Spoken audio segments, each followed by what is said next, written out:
एक कॉमन जो शब्द अजून जनमानसात असतो तो म्हणजे किडनी फेल झाली, किडनी फेल्युअर. आमची किडन्या फेल झाल्यात, एक किडनी फेल झाली, दोन्ही किडन्या फेल झाल्यात, लगेच झाल्यात, म्हणजे त्याला आता एक ॲक्यूट रिनल फेल्युअर पण म्हणतात किंवा क्रॉनिक रिनल फेल्युअर म्हणतात.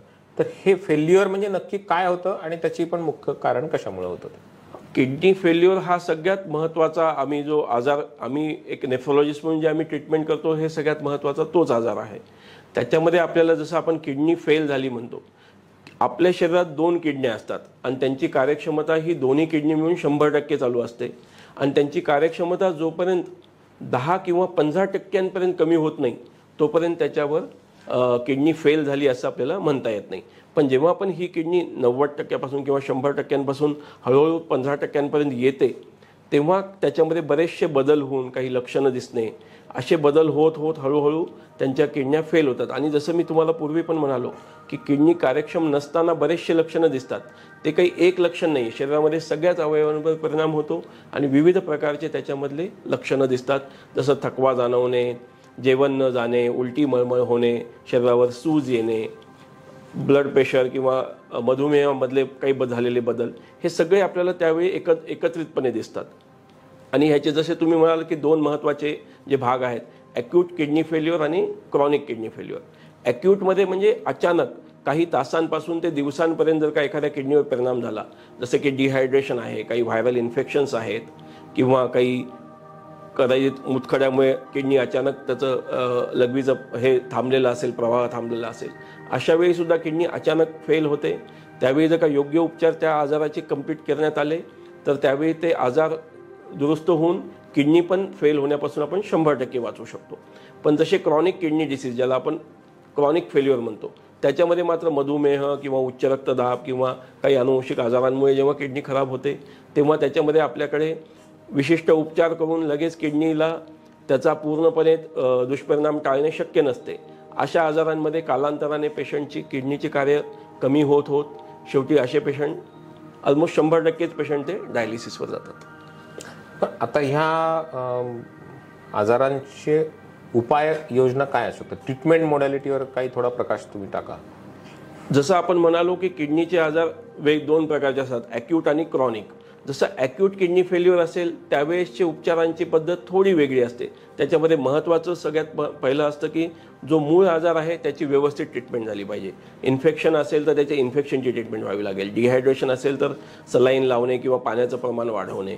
कुठला काही लघवीच्या मार्गात अडथळा असेल तर तो सर्जरीद्वारे दूर करणे. ह्या जर का गोष्टी आपण करू शकलो, इवन काही सर्पदंश आहे किंवा काही पॉयझनिंग आहेत, ह्याचेसुद्धा काही योग्य उपचार झाले तरी किडनीवर होणारा परिणाम आपण त्यावेळी टाळू शकतो. अशा वेळी बऱ्याच वेळा मूळ आजाराची ट्रीटमेंट आणि काही दिवस जर का डायलिसिस केलं तर बऱ्याच वेळा पेशंट हा दुरुस्त होतो.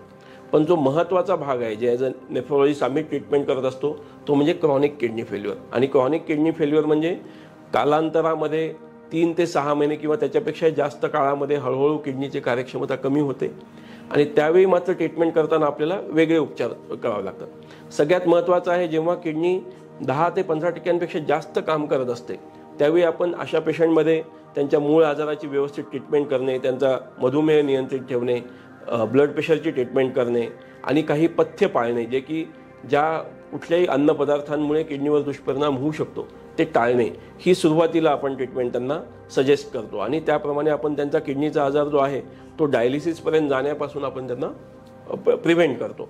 पण जेव्हा हे किडनीची कार्यक्षमता 10-15% किंवा त्याच्यापेक्षा कमी होते तेव्हा मात्र त्यांना डायलिसिस, ज्याला आपण म्हणतो की रक्त शुद्ध करणे, ही ट्रीटमेंटशिवाय पर्याय राहत नाही. आणि जेव्हा ही कंडिशन येते तेव्हा त्या पेशंटला आठवड्यातून 2 वेळा किंवा 3 वेळा डायलिसिस करण्यासाठी हॉस्पिटलमध्ये येणे गरजेचं असतं.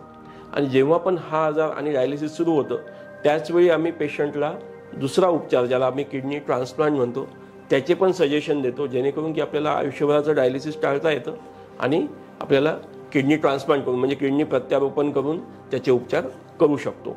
डायलिसिसमध्ये सुद्धा 2 प्रकारचे उपचार आहेत. एक आहे हिमोडायलिसिस, ज्याला आपण रक्ताचं डायलिसिस म्हणतो.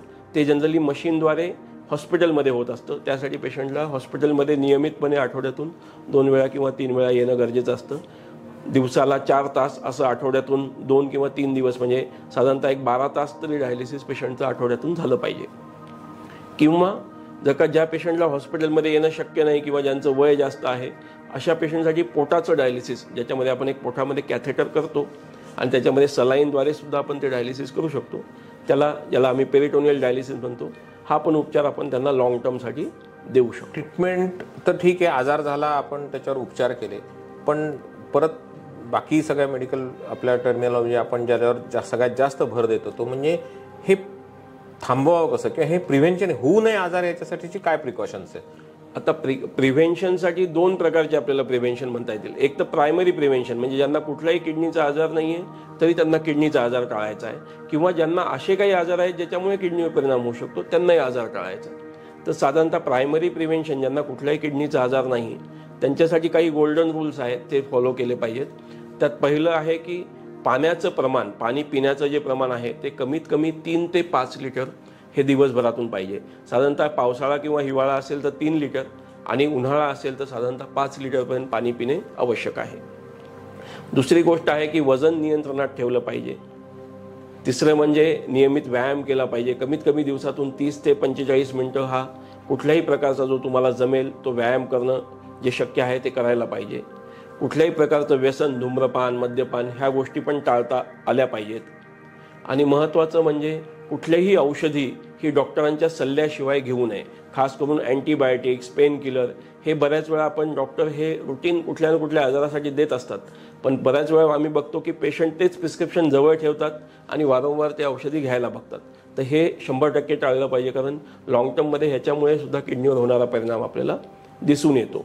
आणि अजून एक म्हणजे तरुण मुलांमध्ये बऱ्याच वेळा आजकाल जिममध्ये जाणे, त्याचे व्यायाम करणे आणि त्याच्यासोबत ते प्रोटीन्सचे पावडर घेणे हे पण एक खूप प्रमाणात आपण सध्या जास्त दिसते, फॅडच आहे त्याला म्हणता येईल.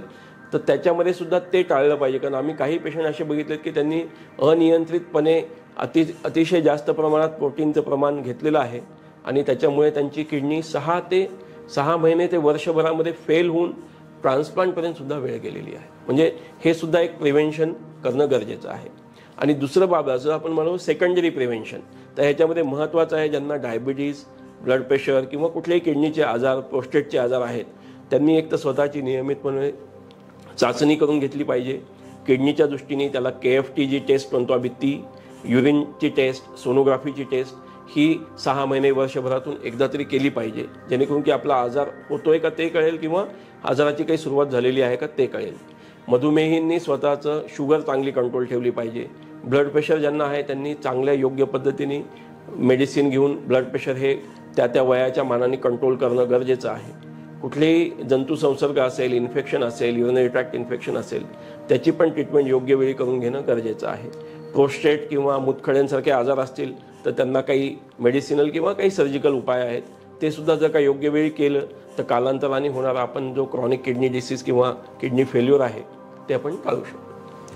डॉक्टर, एक थोडक्यात किडनी ट्रान्सप्लांट सर्जरी जी आहे त्याच्याबद्दल थोडीशी माहिती आम्हाला सांगा.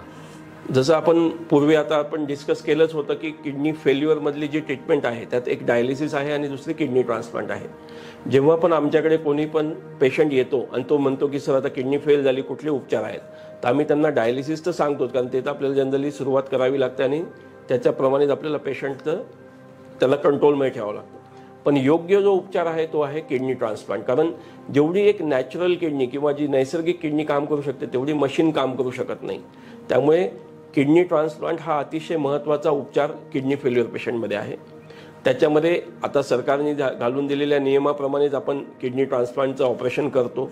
त्याच्यामध्ये साधारणतः पेशंटला घरचं कोणीतरी व्यक्ती जे की रक्ताचं नात्यामधलं आहे असाच कोणीतरी किडनी डोनर जो की निरोगी आहे आणि जो स्वइच्छेने किडनी देण्यास तयार आहे, अशा एखाद्या डोनरला आपण त्यांच्या तपासण्या करून त्याप्रमाणे त्यांची पुढची सगळी चाचणी करतो, त्यांची काही लिगल डॉक्युमेंट्स करतो, काही बाकीचे बरेचसे मेडिकल्सचे ज्या टेस्ट असतात त्या सर्व कंप्लीट करतो आणि त्यानंतरच आपण त्याचं किडनी ट्रान्सप्लांटसाठी घेतो.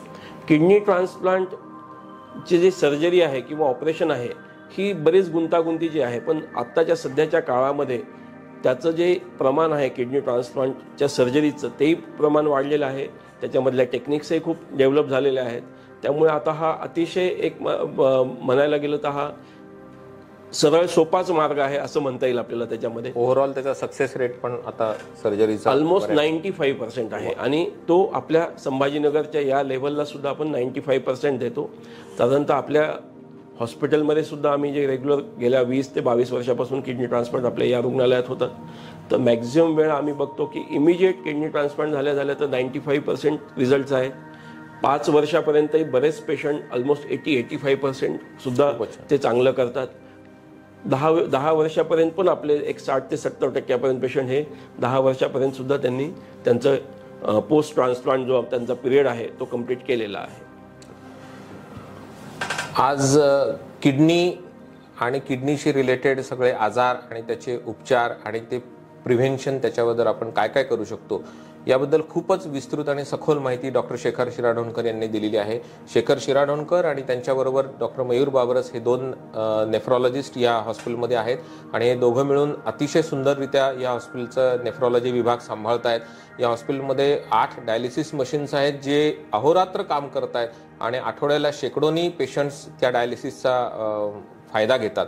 आणि जसं डॉक्टरांनी सांगितलं तसं किडनी ट्रान्सप्लांटचं हे एक रेकग्नाइज युनिट मराठवाड्यातलं खूप मागील 20-25 वर्षापासून आहे आणि खूपच उत्तमरित्या इथे सर्जरीज पण केल्या जातात.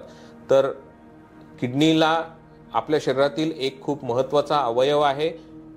त्याची माहिती आपण सगळ्यांना, बेसिक माहिती तरी आपल्या सगळ्यांना असणं खूप गरजेचं आहे.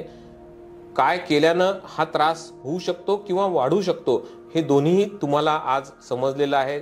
ह्याच्यावर नीट लक्षात ठेवा आणि कुठलाही किडनीशी रिलेटेड काहीही आजार असेल तरी निसंकोचपणे इथे येऊन या दोन्ही डॉक्टरांपैकी कोणालाही आपला सल्ला घ्या. धन्यवाद.